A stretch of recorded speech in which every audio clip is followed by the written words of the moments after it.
Assalamu alaikum everyone. Welcome back to Learning Program channel. So students, today lecture is about the Gestalt psychology. Gestalt psychology is the branch of school of thought.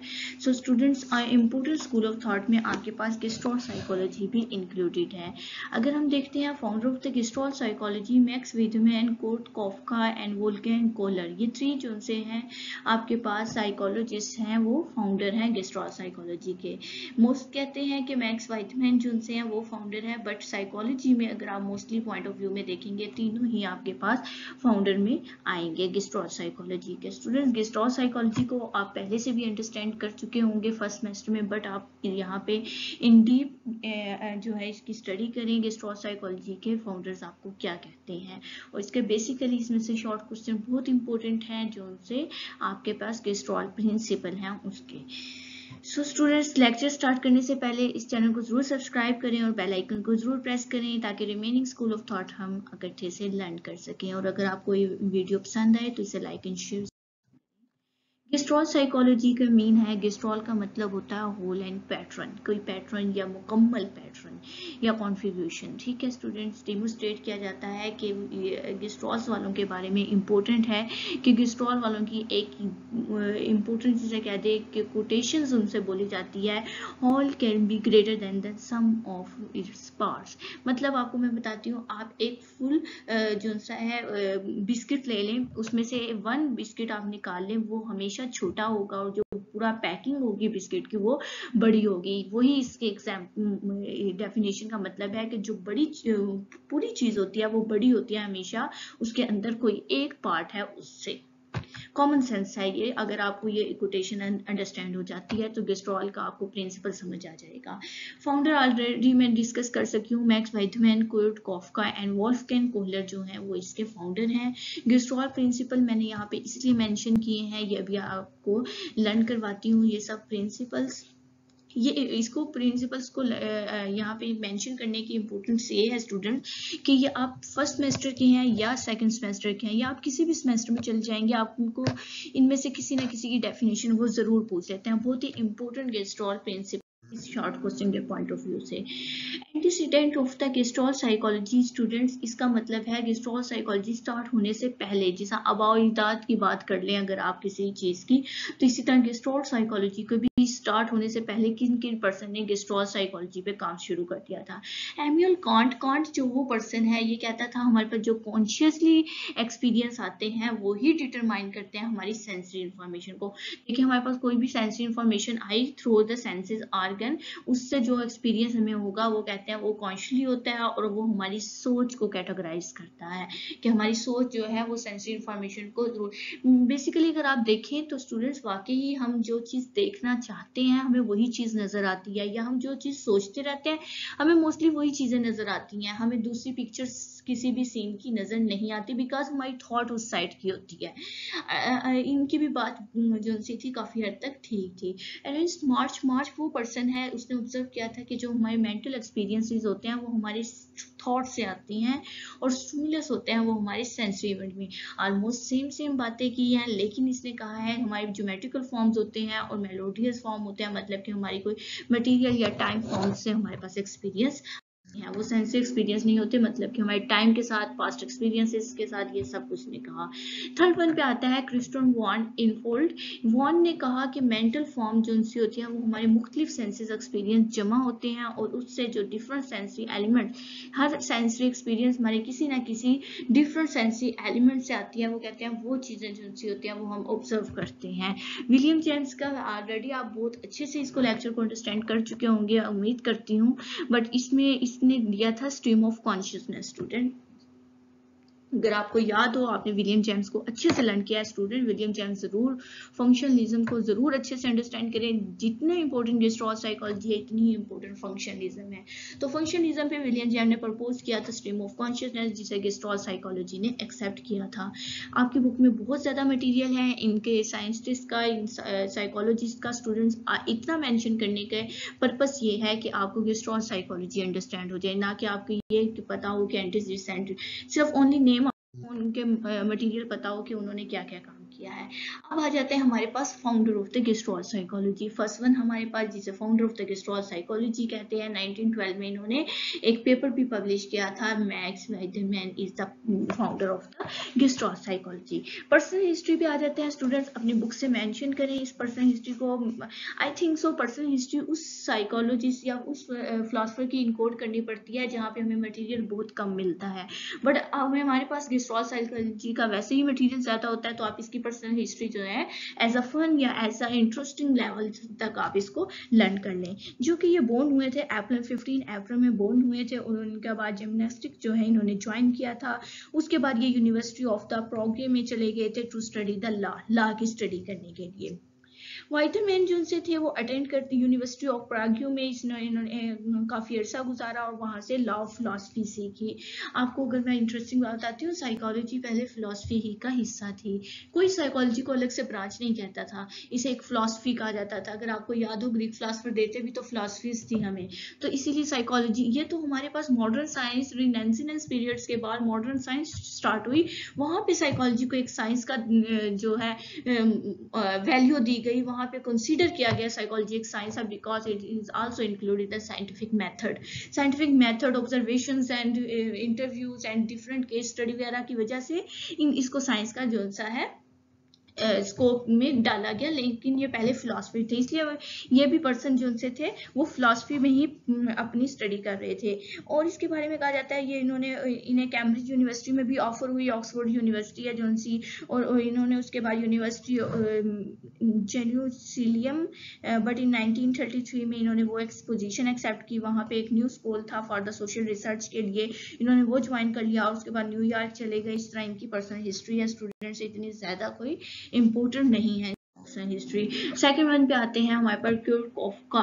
कोफका जो सा है इसने Whiteman के साथ ही काम किया था, और पहले ये परसेप्शन पे बेसिकली, अगर आपसे कोई गेस्ट्रॉल साइकोलॉजी का पूछता है, ये परसेप्शन के बेस करती हैं ये सब चीजें। मेरा पहले भी लेक्चर परसेप्शन पे आया, उसके अंदर मैंने गेस्ट्रॉल प्रिंसिपल सिखाया। स्टूडेंट्स अगर आप वो भी लर्न करना चाहते हैं, आपको लिंक मिल जाएगा डिस्क्रिप्शन बॉक्स पे, तो आपको अंडरस्टैंड हो जाएगा कि गेस्ट्रॉल साइकोलॉजी बेसिकली किस चीज पे बेस कर रही है, परसेप्शन पे कर रही है। परसेप्शन को मैंने इन डेप्थ में वहां पे अंडरस्टैंड करवाया हुआ है। तो ये भी जो है गेस्ट्रॉल साइकोलॉजी के फाउंडर कंसिडर किया जाता है। अगर इनकी पर्सनल हिस्ट्री देखें तो ये 18 मार्च में पैदा हुए थे बर्लिन में, 1886 में ये बोर्न हुए थे और 1945 में इनकी डेथ हुई थी, और यूनिवर्सिटी ऑफ बर्लिन में ही इन्होंने डॉक्टर की डिग्री हासिल की। उसके बाद सुपरविजन रहे Stumpf Koffka serve as the assistant of the Wurzburg में, और फिर उसके बाद इन्होंने एक लॉन्ग टाइम के लिए वाइटमैन एंड कोलर के साथ मिलके काम करना शुरू कर दिया, और वहां पे इन्होंने एक आर्टिकल लिखा जिसका नाम परसेप्शन था, an introduction to the gestalt theories.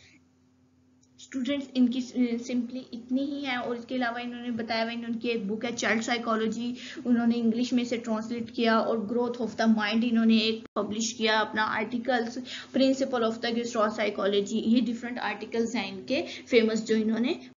Third one हमारे पास वोल्फगैंग कोहलर आता है। कोहलर का आपको अगर याद हो, चिंपैंजीज का एक्सपेरिमेंट भी बहुत इंपॉर्टेंट है परसेप्शन के चैप्टर में। अगर आप लोगों ने पढ़ा नहीं पढ़ा तो स्टूडेंट्स परेशान नहीं होना। थर्ड सेमेस्टर में हमारे पास एक्सपेरिमेंटल साइकोलॉजी आती है, वो बहुत ही अच्छी बुक है, बहुत ही अच्छी जो सी है एक फील्ड है साइकोलॉजी की, एक्सपेरिमेंटल साइकोलॉजी, जो कि एक न्यू ब्रांच स्टार्ट हुई थी साइकोलॉजी में जिसने बहुत ज्यादा प्रोग्रेस की थी। उसमें आप ये सब चीजें पढ़ेंगे, गेस्ट्रॉल साइकोलॉजी को भी और ये कोहलर की थ्योरी वगैरह। तो आपने परेशान नहीं होना कि क्या है सब कुछ, बस आपने ये याद रखना है गेस्ट्रॉल साइकोलॉजी में ये पर्सन है, इन्होंने ये काम किया है। अगर आपको इतनी चीजें अंडरस्टैंड रहती है तो इंशाल्लाह आप नेक्स्ट आने वाले सेमेस्टर्स में जरूर बहुत अच्छे से मार्क्स लेके पास भी हो जाएंगे, बल्कि बहुत अच्छा आपका रिजल्ट रहेगा अगर आपको बेसिक हर फील्ड का पता होगा। तो कोहलर की अगर पर्सनल लाइफ देख लेते हैं तो ये बोर्न हुए थे 21 जनवरी में, एंड इनकी बोर्न 1887 एंड 1967 में इनकी डेथ हुई। साइंस को में इनकी इंटरेस्ट इनका साइंस में था। उसके बाद इन्होंने वर्ल्ड वॉर 1 के स्टार्ट होने से पहले इन्होंने ये काम शुरू कर दिया था, इस पे साइकोलॉजी पे काम, और चिंपैंजीज पे काम किया था। इनकी इंपॉर्टेंट है, इन्होंने देखा था चिंपैंजीज कैसे लर्निंग करते हैं बाय नेचर।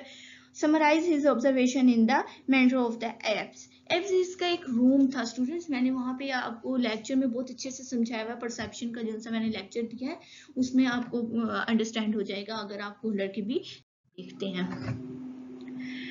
अच्छा, नेक्स्ट आता है लॉ ऑफ प्रेगनाइज। प्रेगनाइज क्या है? ये एक ऐसी टेंडेंसी है, वो कहते हैं हमारी लाइफ में हमारे ब्रेन के अंदर ना फोर्सेस होती हैं और फोर्सेस हमेशा ऑपोजिट्स होती हैं। अगर आपने देखा हो एवरीडे लाइफ में भी पॉजिटिव चीज नेगेटिव चीज को अट्रैक्ट करती है, पॉजिटिव पॉजिटिव को अट्रैक्ट नहीं करती, नेगेटिव नेगेटिव को अट्रैक्ट नहीं करती, हमेशा ऑपोजिट फील्ड्स जो हैं वो एक दूसरे को अट्रैक्ट करते हैं। तो उसने कहा मेंटल इवेंट भी हमेशा ऐसे ही होते हैं, वो हमेशा organise simple and regular life में भी वो हमेशा अपोजिट चीजों को अट्रैक्ट करते हैं। According to law of the pragnanz, cognitive experience will be always reflect the essence of our experience. जो कुछ हम अपनी लाइफ में एक्सपीरियंस करते हैं हमारी कॉग्निशन भी वही सोचते हैं। उसने कहा डिसऑर्गेनाइज अगर आप करेंगे तो आपकी लाइफ में डिसऑर्गेनाइजेशन कनेक्टिव एक्सपीरियंसेस होंगे।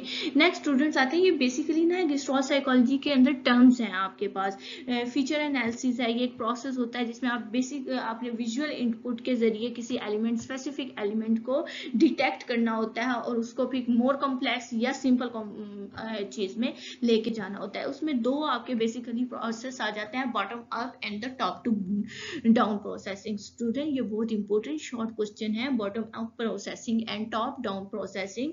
ये अक्सर आपके जब आप लोग कहते हैं ना मेरी पेपर में आउट ऑफ कोर्स क्वेश्चन आया, एक्चुअली आउट ऑफ कोर्स नहीं होते, वो आपकी हिस्ट्री ऑफ साइकोलॉजी में सब चीजें इंक्लूड होती हैं और आपने वहां पे उसको बिल्कुल भी तवज्जो नहीं दी होती और नेक्स्ट आने वाले सेमेस्टर में जब वो चीजें आती हैं तो वो आपको आउट ऑफ कोर्स लगती हैं। एक्चुअली ये वही चीजें हैं, यही चीजें आपकी फुल सेमेस्टर में जो उनसे क्वेश्चन आपको लगेंगे आउट ऑफ कोर्स है, वो एक्चुअली आप देखना हिस्ट्री ऑफ साइकोलॉजी में वो कहीं ना कहीं जरूर होंगे। बॉटम अप में क्या होता है, आपने नीचे की तरफ से जाना होता है ऊपर की तरफ, प्रोग्रेशन आराम आराम से इंडिविजुअल एलिमेंट को मुकम्मल चीज मतलब एक छोटी चीज से आपने बड़ी चीज की तरफ जाना होता है।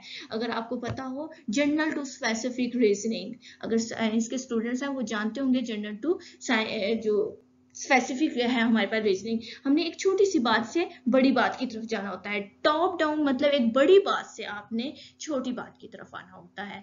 सो स्टूडेंट्स ये आपके दो प्रोसेस ये हैं। लास्ट वन हमारे पास आता है figure and ground. Figure and ground एक मेजर इसका टर्म है। फिगर होते हैं आपकी मेन स्क्रीन पे जो चीज आपको नजर आ रही है। अब आप फर्स्ट वे में इस स्क्रीन पे देखेंगे ये आपको क्या नजर आ रहा है, एक गुलदान टाइप नजर आ रही है चीज, वेस्ट टाइप नजर आ रही होगी, ठीक है, दैट इज अ फिगर। अब इसको आप नेक्स्ट वे में देखिए, आप इसे गौर करें, आपको टू फेस नजर आएंगे जो एक दूसरे के बिल्कुल क्लोज हैं, ठीक है, थोड़े से गैप में आपके पास क्लोज हैं। अगर आप व्हाइट को इग्नोर करें और ब्लैक फिगर को देखें, दैट इज अ ग्राउंड, ठीक है, background of the screen is a ground. Figure आपकी शेप को डिफाइन कर रही होती है, ग्राउंड आपको बिहाइंड द फिगर शो कर रही होती है। फिगर आपकी क्लियर होती है, जो चीज क्लियरली आपको नजर आ रही है दैट इज अ फिगर, और जो लेस क्लियर आपको नजर आ रही है वो ग्राउंड है। देखिए हमने आज 10 मिनट्स में गेस्ट्रॉल प्रिंसिपल अंडरस्टैंड कर लिए हैं जो कि बहुत इंपॉर्टेंट है in a perception. So any student जो आपको इसके बारे में कोई क्वेश्चन हो, कोई अंडरस्टैंडिंग नहीं हो रही, वो आप कमेंट बॉक्स में मुझे मैसेज करें ताकि मैं आप लोगों को इन क्लियर वर्ड्स में वो समझा सकूं। सो अगर आपको ये वीडियो पसंद आए तो मेरी वीडियो को लाइक करें और शेयर करें। अल्लाह हाफिज।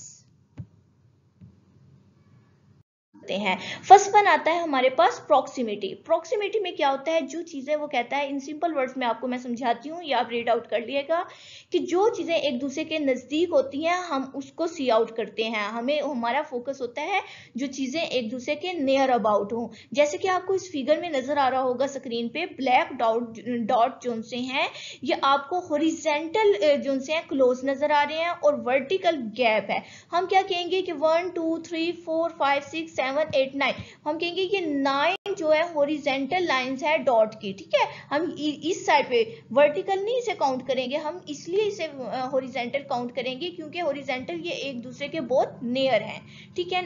हमारा आता है क्लोजर। जो चीजें हमारी कंप्लीट हो चुकी होती हैं वो हमें हमेशा याद रहती है as compare to incomplete form. ठीक है, इसको मैं आपको एक सिंपल वर्ड में बताती हूँ। इसको अगर आपके पास फॉर एग्जांपल आप एक रेस्टोरेंट में गए हैं, आपने वेटर को अपना सारा मेन्यू लिखवाया कि मुझे ये चाहिए, वेटर ने लिख के आपको दे दिया मेन्यू, आपके पास पहुंच चुकी हैं चीजें। अब जाते हुए अब वेटर आपसे पेमेंट लेगा, उसे याद होगा ये सब कुछ कि आपने क्या क्या उससे लिया, उस लिहाज से वो बिल आपको देगा। तो उसके बाद वो जब आप चले जाएंगे, उसके बाद आप वापस आएंगे, आप अपना तारुफ भी बेशक करवाते रहे, उस वेटर को नहीं पता होगा कि आप कौन है। अगर वो थोड़ा बहुत ना हुआ होगा, उसे आपके मेन्यू का फिर भी याद नहीं होगा। ये होता है जो चीजें आपकी कंप्लीट हो चुकी होती हैं वो पर्सन उस चीजों को भूल जाते हैं और इनकम्प्लीट चीजों को पूरा करने की कोशिश कर रहे होते हैं। ठीक है, आप प्रेफर करते हैं कंप्लीट फॉर्म को। आपके जब तक आपको चीजें याद रहती हैं, जब तक वो कंप्लीट ना हो, आपकी कोशिश होती है जो चीजें क्लोज है उसकी वो हम ज्यादा जल्दी ले लें और उसको कंप्लीट कर लें, इसीलिए that is a similarities. Similarities में क्या होता है, पीपल वो चीजें डिटेक्ट कर रहे होते हैं जो सिमिलर इन वे होते हैं। जैसे कि आपको स्क्रीन में फिगर नजर आ रही होगी, आपको हालांकि ये गोल गोल डॉट हर तरफ हैं, लेकिन आपको प्रोमिनेंट क्या हो रहे हैं, ये टू शेप ये अपेरेंट हो रही है इस वजह से कि ये एक सिमिलर जो ग्रुप में आपके पास जो चीज आ जाती है उसकी सिमिलरिटीज आपको प्रेफर करती है कि ये चीज टू है। ठीक है, ग्रुप जो कि आपके सिमिलर इन लाइट वेट हैं। नेक्स्ट आता है simplicity. Simplicity is a law. ये एक्सप्लेन करती हैं वो चीजें जो सिमिलर इन साइज होती हैं, सिमिलर शेप की होती हैं या सिमिलर कलर की होती हैं। पीपल्स उन चीजों को जल्दी ट्रेंड है उनको कि ऑर्गेनाइज कर जाते हैं। ठीक है, उनका सिंपलेस्ट वे में उसको पॉसिबल है उसको ऑर्गेनाइज कर जाएंगे। नेक्स्ट आता है हमारा कंटिन्यूटी। कंटिन्यूटी होता है एक लॉ है जिसमें परसीव किया जाता है किसी भी लाइन जो कंटिन्यू पार्टिकल डायरेक्शन में आपके पास चीज आ रही होती है, आप उसको जल्दी डिटेक्ट करते हैं एज कंपेयर टू गैप। अगर आपके पास देखिए ऊपर वाली साइड पे आपके पास गैप आ रहा है, ये that is a gap and ये कंप्लीट चीज है जो कि आपको एरो नीचे की तरफ नजर आ रही है। तो ये आपको वे बता रहा है कि जो चीजें आपकी कंप्लीट इन शॉर्ट पीरियड में होती हैं उन एलिमेंट को स्मूथ कंटिन्यूटी होती है जो उसको आप जल्दी डिटेक्ट कर लेते हैं, डेट इज अ